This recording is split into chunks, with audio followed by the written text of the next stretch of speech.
Tonight is going to be chicken marsala, one of my personal favorites because it involves, of course, liquor, marsala wine. Not that I intend to, promote that type of activity. And anyway, I have chicken, mushrooms, onions. I don't have any garlic, so it will be garlic powder, which will be a fine substitute. And of course, I want to have it with just some pasta. So I just happen to have some of this regular, thin pasta out here ready to go. Now, tonight we're going to feature the stove. So I want you to know that at this point, I've turned on 2 burners and put 2 pots on the stove, and one of them has water in it for the pasta. Now, the big flat pan, of course, is going to be for the chicken, and this is a stove that has a flat glass top. In my opinion, this is the absolute worst stove I have ever tried to cook on. It is horrible. And I like gas stoves the best. And, the old-fashioned burners work better than this. Because this stove, the problem with it is that, here's my pan. It's pretty hot, okay? As a matter of fact, I use one of these to tell how hot things are. It's 229 degrees, which is not that hot, believe me. And the thing is that if I leave this burner on high all the time and watch my temperature with my gauge, I can get it right.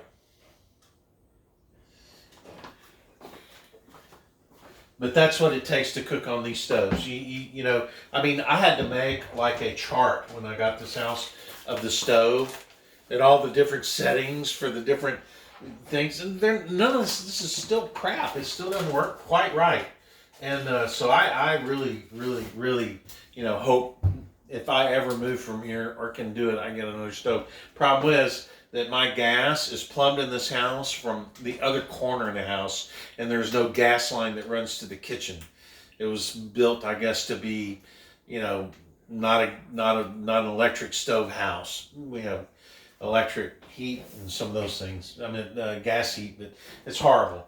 So anyway, I'm going to put a little bit of this in here because we're going to put the chicken in there next. Now, this chicken, the idea would be to scallopini this chicken because this is a marsala, and as far as I know, the only time I've ever seen anything on the menu, it said chicken scallopini marsala.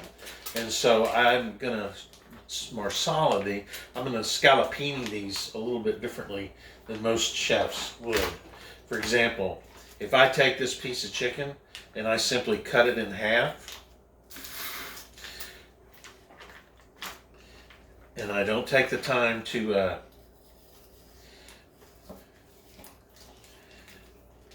flatten it out, so what? Skillet's hot, let's cook. Yeah, hear that? Man, that smells pretty good too. Now I can tell right away I need a little salt and pepper. A little salt.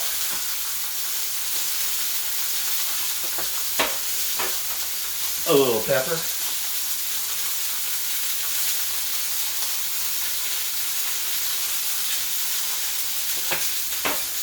And a lot of love. Alright, so here we go. Another one of these. We'll try to cut this one in half too.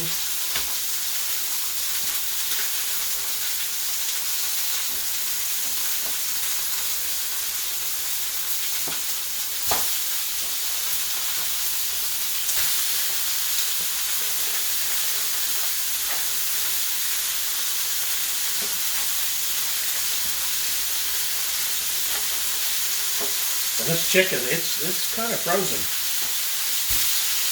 I put it in a hermetically sealed package in the freezer about a month ago. It was on sale at my local grocery store, H-E-B. The packages were huge, so I had to break them up. But I love this chicken. It's really good.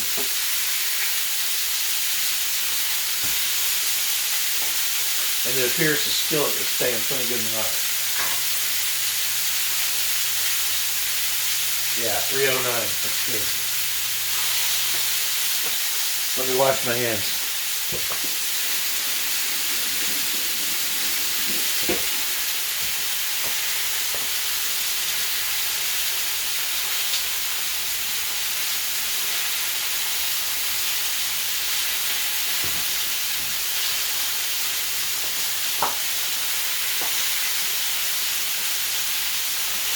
So the chicken is cooking, and it smells terrific. I need to devote a proper amount of pepper and salt. That's more like it. Yeah, smell that pepper. That pepper has a certain smell when it cooks that is just hard to describe. It's a real olfactory treat. Anyway, so this is going good. Salt, pepper, bada bada, bada bing, bada boom. Let's clean this up a little bit here.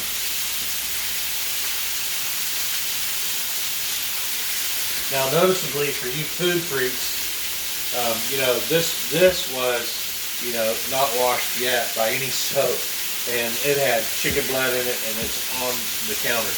So what I like to do is I like to remind myself, first of all, if I put something on here, I better cook it all the way to 143 degrees if I plan to eat it. I'm going to saute some onions. That'll get pretty hot. I'm going to cook some mushrooms. That'll be over 200. And, of course, that's what the marsala is going to go in. So I'm fairly confident that no matter how I clean this, I'll probably be okay. But, of course, I am going to clean it, for all you food freaks out there. And what I was told is that when I have this is a John Boos wooden block with oil and wax on it, beeswax. And this is regular white vinegar. I mean, for $1 a gallon. And one of my buddies on Facebook in the group I'm in said, just use a little bit of vinegar.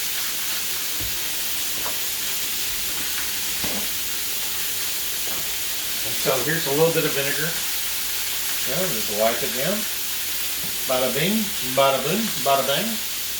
Looks okay to me. I'm sure this will need a lot of resistance from a lot of people, but, I'm not too worried about it. And now it's time to cut up the onions. Boom. Boom. All right. Then we peel some of this off. When I was taught to cut onions, it's very simple. First thing you do is you take off the skin. Because believe you me, you cook that a long time before it finally gets, soft enough to eat. So that's good. See, nice thing. And you start from right here. Boom. 1, 2, 3, 4, 5. 1, 2, 3, 4, 5. Now, boom, boom, boom. Whoop, careful. Bleeding? Yeah, it's going to bleed. That's right. Anyway, and one more. Okay. I mean, this is so quick and easy. And then I cut the rest of it on a lateral and then diagonal. Because what's left isn't that big a piece anyway. Now I got it all together. I'm ready to saute the onion. The mushrooms will be taking a happy trip in there. And the chicken is ready to be turned.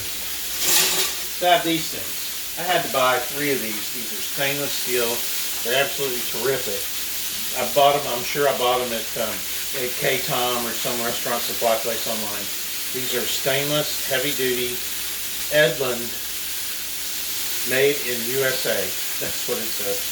And it says locking tongs, made in USA, patent 5199756. So, for all you Google experts, you can look it up. Anyway, time to turn the chicken. Boom. Look at that. Let me show it to you. See how that looks? That chicken is perfectly brown.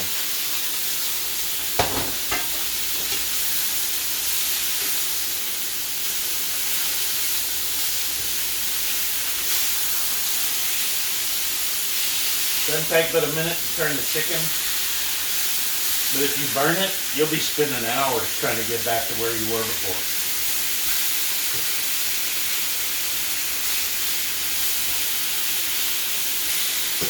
Yep, every one of them. That actually looks pretty darn good. Yeah. Man, my finger just won't quit bleeding. I have to do something here.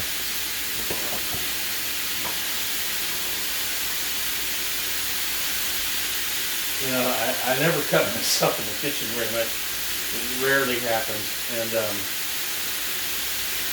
last time I did it, I cut myself so bad with my big 14-inch knife. I cut myself with this knife trimming a brisket, and I mean, whoo, it was painful. But I think I'm just going to make a little, Band-Aid type idea here. So here's the Scott towel. Now, and get the string. Here's the string. Noticeably, this is all occurring while the chicken cooks. And contrary to popular belief, you do have to cook meat to be able to eat it. So, boom. Here is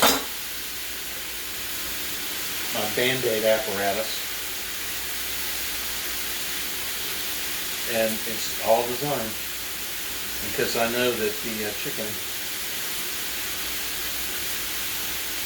is going to need to be turned, and then once it's turned, we're going to put it on a plate, and then we're going to just kind of set that plate aside because all the juices and stuff that came from the chicken with the onions and the mushrooms and a little bit of Marcella wine are absolutely delicious.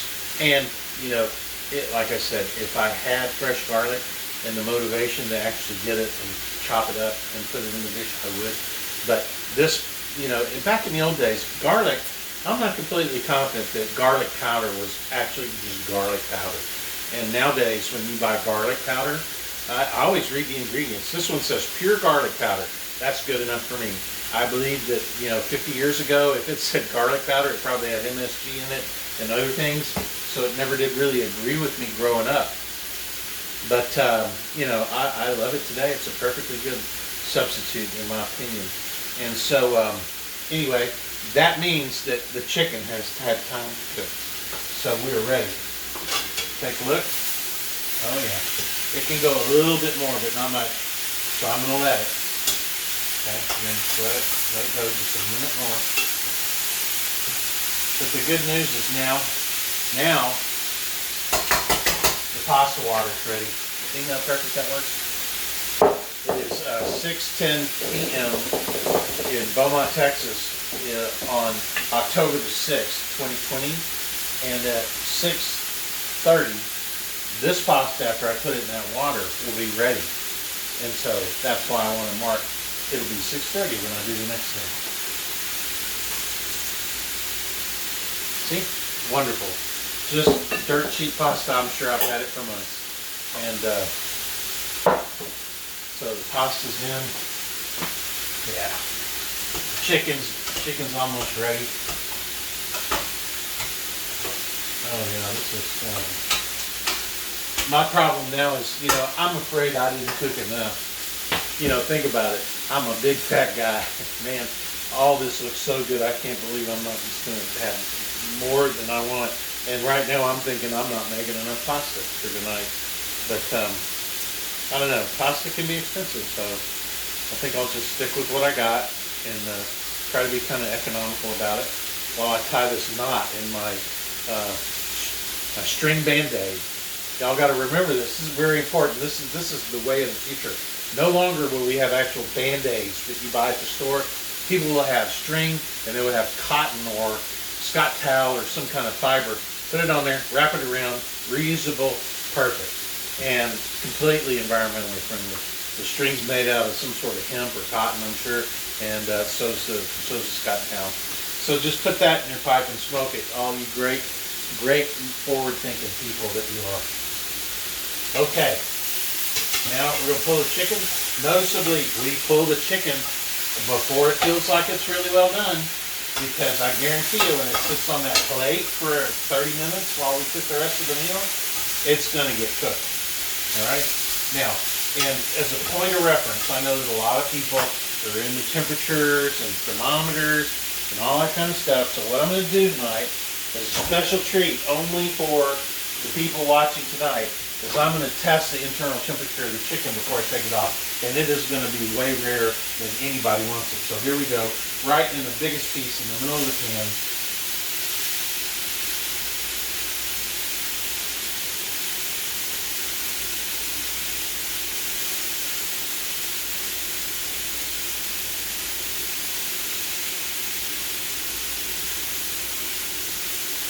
It's going to barely get to 125. And chicken, it needs to be 165 before it's truly cooked. I mean, if it's not 155 or 60, maybe a little more, it's a problem. But this is 125 in the pan, and I guarantee you, in about 10 or 20 minutes, sitting on the counter in a pan next to the stove and so forth, it'll be fine.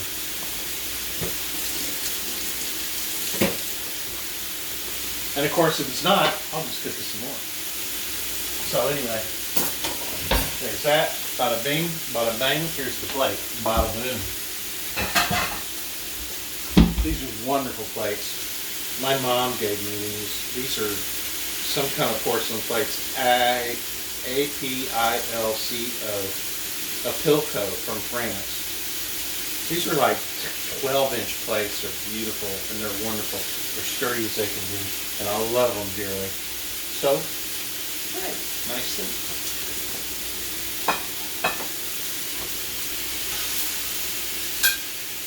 Oh yeah, that chicken is coming out. The chicken is coming out great, baby. I'm telling you, this is some kind of goodness. This is so good.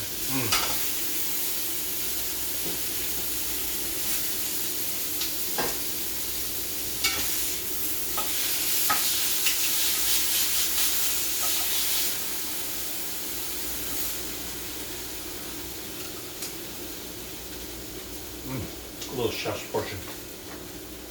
Okay. Time for the good stuff. A little oil.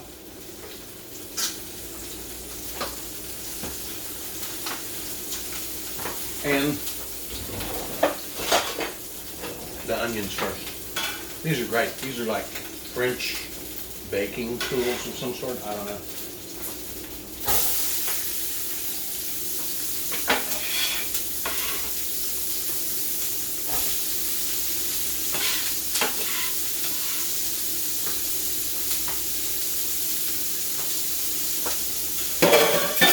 So there you have it. The onions are being sauteed. Pull this together here.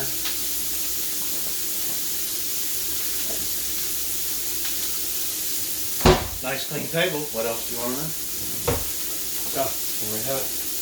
And this concludes the initial prep portion of the program. The next thing that will happen, of course, is it will take about 20 minutes for the onions to saute, and then we'll put in the mushrooms, and the rice is still cooking. But no need to bother you with 15 minutes of I'm not sure if to bring anything in that would really be helpful. So we'll be back in a minute after this announcement from an unrelated third party. Maybe my wife.